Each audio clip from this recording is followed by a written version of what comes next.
어, 하나님께서는 저와 여러분이 어떤 축복 누리길 원하시냐면요. 예배자의 축복을 누리길 원하십니다. 그러면 정말 우리가 예배자의 응답을 누리기 위해서는 언제 예배를 해야 될까요? 정말 힘들고 아프고 괴롭고 힘들 때 그때 예배를 해야 합니다. 이유가 있습니다. 혹시 여러분이 인생에서 엄청 큰 문제를 만나고 큰 어려움을 겪고 있을 때 누가 여러분을 도와주신 적이 있습니까? 누가 여러분을 챙겨주고 위로해 주신 적이 있습니까? 아마 잊지 못하실 겁니다. 저 또한도 결혼을 하고 나서 제 인생의 가장 큰 어려움은 필리비가 쏟아지려고 할 때, 그때 제 인생의 가장 큰 어려움이었거든요. 그런데 그때 무너지는 제 사모의 정신과 마음과 멘탈을 제가 추스릴 수 있는 상태가 아니었습니다. 그때 담임 목사님께 전화를 드려서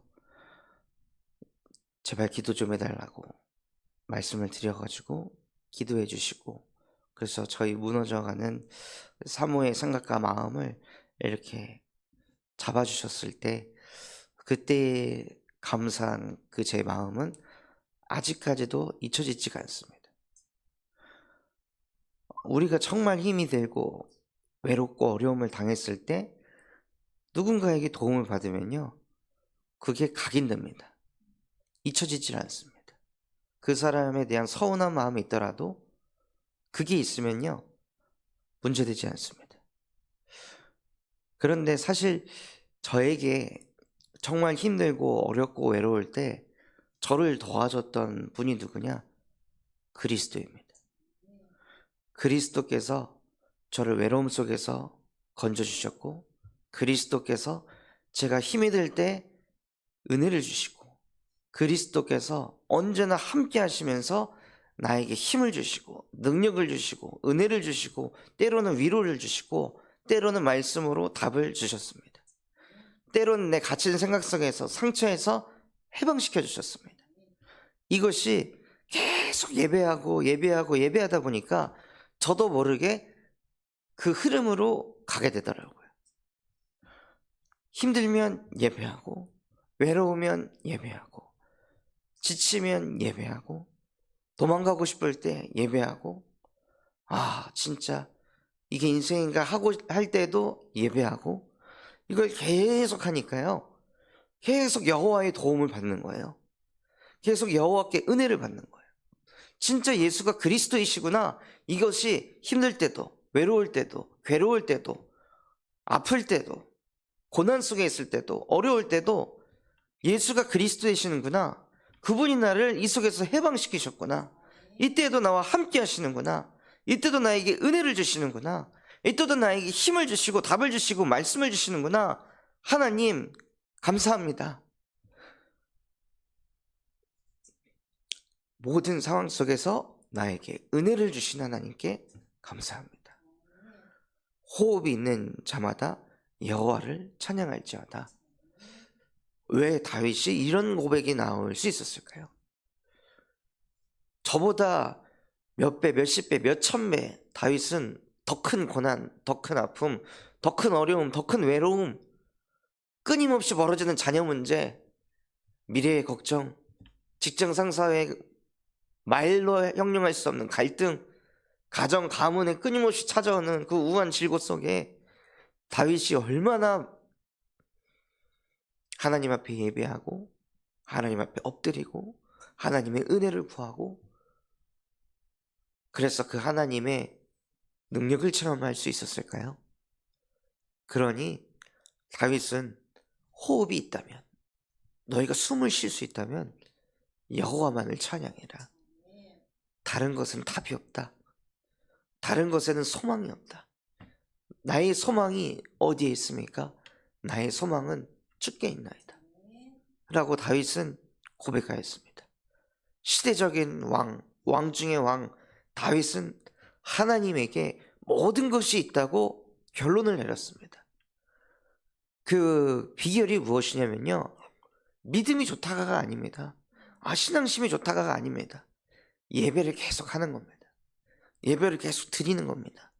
예배를 계속 하고 예배를 듣고 말씀을 듣다 보니, 말씀을 읽고 쓰고 말하다 보니 어느새 자기도 모르게 그런 상태 속에 있는 겁니다. 이 말씀들을 묵상하면서 복음 알기 전에 과거의 저를 돌아봤거든요. 뭐가 보이냐면요, 내가 그렇게 힘들 때 돈이 필요했구나. 술을 마셔야 되니까. 내가 그렇게 힘들 때 또 돈이 필요했네. 새 옷을 사 입고 나를 리플렉스 시켜줘야 되니까. 또 돈이 필요했네. 여행 다녀야 되니까. 그러면서 돈 쓰고 시간 쓰고 때로는 사람에게 위로받으려고 위로받을 수밖에 없도록 내가 스토리텔링을 해서 만나가지고 그 사람에게 위로받으려고, 너 진짜 힘들었겠다, 이 소리 하나 들으려고 내가 술까지 사줘가면서 나의 힘든 얘기, 온갖 어려운 얘기를 다 해가지고 야, 너 진짜 고생했겠다, 그 말 한마디 들으려고 마둥마둥하면서 살았던 제 인생이 보이더라고요. 그러니까 제 마음 하나 지키고 제 생각 하나 지키는데 엄청나게 많은 돈이 들어가고 엄청나게 많은 시간이 들어가고, 내 마음 하나 생각 하나 지키는데 하나님이 아닌 사람을 만나야 되니까, 이 사람 저 사람 만나야 되니까 엄청 수고하고 무거운 짐을 지고, 또 마음 하나 지키기 위해서 나는 또 고생을 했었구나, 생각 하나 지키려고 이렇게 인생을 힘들게 살았구나. 어쩔 때는 돈 쓰고 시간 써가지고 사람에게 위로받으려고 찾아갔는데 그 사람이 내가 원하는 말 안 해주면은 막 짜증나고 화가 나고, 그러다가 집에 돌아오면서 날이 새도록 술을 퍼마시고 돌아오면서 한숨 푹푹 쉬면서 그래, 이게 인생이지 뭐, 그래 그냥 잊어버리자, 이러면서 꾸역꾸역 인생을 한 걸음 한 걸음 걸어갔었던 제 그런 모습들이 생각이 나더라고요. 그런데 하나님께서는 저를 너무나 사랑하셔서 그런 나를 내버려 두지 아니하시고, 나를 하나님 떠나 평생을 그 세상의 방법 붙잡고 세상 거 따라가니까 세상이 줄 수 없는 평안이 뭔지도 깨닫지도 못하고 항상 마음은 불안하고 우울하고 두렵고 남에게 꼭 위로받아야 되는 그 정도의 상태로 살 수밖에 없던 나인데, 그런 나의 인생 속에 예수 그리스도께서 이 땅에 오셔서 나를 그 흐름 속으로 끌고 가게 하는 뱀의 머리를 박살내시고 죄와 사망의 법에서 생명과 성령의 법으로 나를 해방시키시고 길이 되시고 진리 되시고 생명 되셔서 하나님 만나게 하셔가지고 하나님의 형상을 회복하여 예배자로 만드셨구나. 세상에 위로가 필요가 없구나. 내 마음 생각 지키기 위해 돈도 필요 없구나. 시간도 필요 없구나. 예배 하나면 끝이구나. 복음 하나면 끝이구나. 그거 될 만큼 하나님이 나를 이러한 영적인 힘을 가질 수 있는 존재로 축복하셨구나. 예배자로 만드셨구나. 나를 재창조시키셨구나. 그러니까 너무 이게 감사하고 은혜가 되고 벅차더라고요. 그래서 오늘 정말 새벽 예배 드리시는 우리 모든 성도분들이 이 응답을 꼭 누리셨으면 좋겠습니다. 내 마음 하나 생각 하나 지키기 위해서 돈 쓰고 시간 쓰고 사람에게 위로받으려고 구걸하면서 돌아다니는 것이 아니라, 하나님, 난 누구입니까? 나는 예배자입니다. 내가 힘들고 외롭고 가난하고 어렵고 아플 때 그때 나는 예배하겠습니다. 그때 나는 하나님의 위로를 받겠습니다. 하나님, 사람의 도움 필요 없습니다. 나의 도움은 어디서 오는가? 천지를 지으신 여호와께로소이다. 하나님, 정말 그 응답받는 증인 되게 하여 주시옵소서. 여호와가 나의 목자이시고 여호와가 나의 방패시고 여호와가 나의 힘이시며 여호와는 내 인생의 요새이시며 여호와는 나의 능력이십니다. 그것이 실제 이루어질 수 있도록 하나님, 나를 예배자리로 인도하여 주옵소서 라고 실제 깨달아지고 고백하시는 우리 모든 성도분들 되셨으면 좋겠습니다. 다윗이 아마 그 마음이 아니었을까요? 다윗이 진짜 이스라엘 백성들이 이거 깨닫길 원하지 않았을까요? 정말 다윗이 그리스도의 복음을 가진 정치인이 맞았다면 그 이스라엘 백성들이 잘 먹고 잘 살기보다 호흡이 있는 자들아 여호와를 찬양할지어다. 너희가 가지고 있는 나팔, 소금, 수금, 비파, 소고, 또 너희 가지고 있는 그 몸을 가지고 여호와를 찬양할지어다. 그러니까 사실은 우리가 가진 모든 것을 가지고 여호와를 찬양하기를 다윗은 원했던 것입니다. 그만큼 다윗이 믿는 여호와는 그 정도의 가치가 있는 분이고, 그 정도로 유일한 분이고, 그 정도로 절대적인 존재였습니다. 이것을 다윗이 매 예배 순간순간마다 그것을 깨닫고 누렸기 때문에 자기 인생의 결론을 내가 호흡이 있는 동안은 여호와만을 예배해야겠다, 여호와만을 찬양해야겠다 하고 인생의 결론을 내렸습니다. 이것이 저와 여러분의 인생의 결론이 되었으면 좋겠습니다. 그래서 우리가 이 결론 내리기 위해서는요, 정말 개인 예배 회복하시길 바랍니다. 혼자 있는 그 시간에 하나님의 말씀을 듣고, 말씀을 읽고, 말씀을 쓰고, 말씀을 말하는 그 시간을 통해 나의 근본이 하나님의 형상이 회복되는 그 응답이 올 때까지요. 이게 와야 예배를 바르게 드린 겁니다. 하나님의 형상이 회복된 게 무엇이냐? 복음이 들리는 거예요. 복음이 깨달아지는 거예요. 복음이 믿어지는 거예요. 그럼 복음이 무엇입니까? 나를 모든 죄와 저주, 지옥 배경 속에서 이미 하나님께서 예수 그리스도를 통해 끝내셨다는 거예요. 다 끝났다는 거예요. 더 이상 시달릴 게 없다는 거예요. 그게 내 안에 정말 담기는 거예요. 개인 예배를 통해. 그리고 그 다 끝내시고 다 이루신 능력이 있고 위대하신 그 여호와께서 나와 함께 하십니다. 이게 개인 예배가 제대로 드려지는 상태입니다. 요게 되도록 기도하시면서 예배하시기 바랍니다.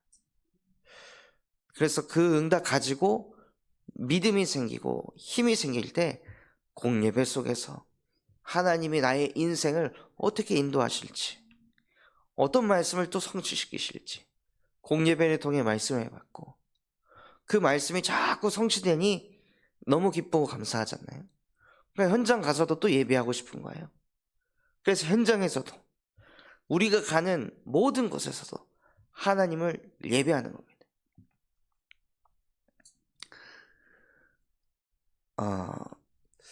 한 여인이요, 우물가에 있다가 예수님을 만나가지고 이런저런 소통을 하는데, 그 여인이 예수님에게 나도 예배하고 싶은데 예루살렘이 너무 멉니다. 예루살렘이 너무 멀어서 나는 예배를 할 수가 없습니다 라고 예수님에게 이야기합니다. 그러자 예수님께서 그 여인에게 장소가 중요한 게 아니다, 네가 어디 있느냐가 중요한 게 아니다, 하나님께서는 영과 진리로 예배하는 자를 찾으신다. 네가 있는 그곳에서 영과 진리로 예배할 때 하늘 보좌의 문이 열리고 하나님께서 네가 있는 그 현장에 임재하시고 좌정하시고 역사하신다. 하나님은 영이시니까. 그렇게 팀 사역을 해주셨습니다. 그래서 우리 또한도요, 내가 어디에 있든지 무엇을 하든지 어느 장소에 있든지 하나님 앞에 우리는 예배할 수 있습니다. 예배할 때 뭐가 일어나냐면요, 흑암이 무너집니다. 예배할 때 모든 저주와 재앙이 무릎 꿇습니다. 우리가 예배하는 곳곳이 늘어나기 시작하면요, 우리의 지경이 넓어지는 겁니다. 영적인 지경이 점점 넓어져 가지고 하나님께서는 그 지역에 전도운동이 일어나게 하십니다.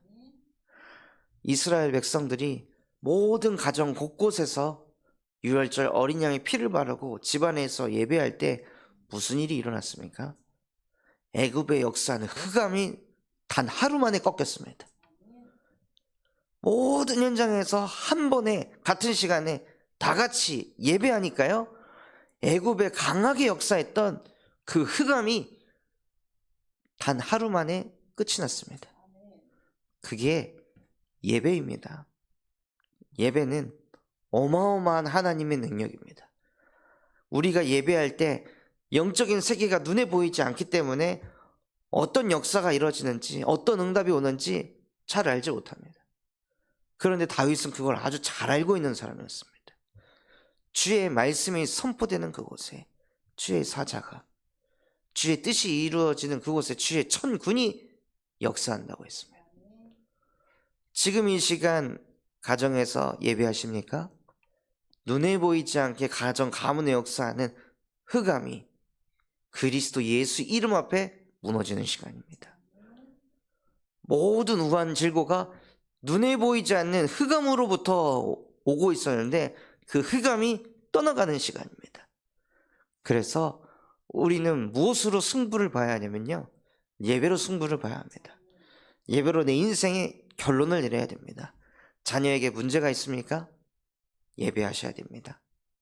자녀에게 어려움이 왔고 자녀의 상태가 안 좋습니까? 예배하셔야 됩니다. 자녀에게 역사는 그 저주와 재앙, 지역 배경과 흑암의 세력을 그 어떤 것으로도 막을 수 없습니다.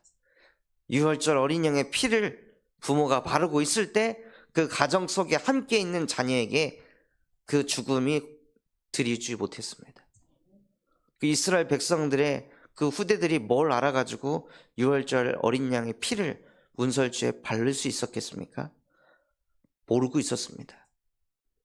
그것을 들었던 부모들이 문설주에 어린 양의 피를 바르니 아이들은 그냥 그 분위기에 따라서 그 가정에 산다는 이유만으로 죽음을 면할 수 있었습니다. 그게 예배라는 것입니다. 그래서 정말 그 예배의 축복을 최고로 누리시면서 내가 힘들 때, 내가 어려울 때, 내가 외로울 때, 아, 예수가 그리스도시구나, 다 끝난 거구나, 이것을 자꾸 깨달으면서 하나님의 도움이 실제 우리에게 각인되도록, 그래서 내가 힘들면 나도 모르게 주님을 찾고, 내가 외로우면 나도 모르게 여호와께 가까이 가고, 나도 모르게 한계가 오면 자꾸 여호와를 생각하고, 그래서 마음을 다하고 뜻을 다하고 힘을 다하여 주 나의 하나님을 사랑하는 그 영적 상태가 되어질 때까지 늘 하나님께 예배하는 예배자가 되시기 바랍니다. 그래서 호흡이 있는 자마다 여호와를 찬양할지어다, 이 말씀의 증인이 되시고, 그래서 호흡이 있는데도 불구하고 여호와를 찬양하지 않는 사람들, 여호와께 예배하지 않는 사람들에게 그들에게 예배가 무엇인지 가르쳐 줄 수 있는 증인이 되시길 바랍니다. 오늘 우리에게 주신 말씀 붙잡고 합심해서 기도하겠습니다. 하나님, 정말로 오늘 우리에게 말씀 주신 것처럼 내가 힘들고 외롭고 괴롭고 한계 올 때, 무너질 때, 그때 하나님께 예배하는 예배자가 되게 하여 주옵소서. 그래서 그 순간에 예수가 그리스도 되심이 실제 깨달아지고 들려지는 예배가 되게 하여 주옵시고, 그것이 쌓이고 쌓이고 쌓여서 정말로 그때마다 더 이상 영적 싸움 하지 않아도 될 만큼 여호와가 생각나고 여호와께 예배하는 예배자가 되게 하여 주시옵소서. 그래서 이 기쁨과 이 행복을 맛보지 못한 호흡이 있는 자들에게 정말로 예배가 무엇인지 가르쳐 줄 수 있는 증인이 되게 하옵소서. 또한 전 세계 예수 그리스도의 복음을 증거하시는 류광수 목사님과 담임 목사님에게 성령 충만과 오력을 더하여 주십시고, 하나님 미국 현장에서 사역하고 있는 그 사역 속에 하나님께서 은혜 베풀어 주사 미국 지교에 세워지는 바탕이 세워지게 하옵소서.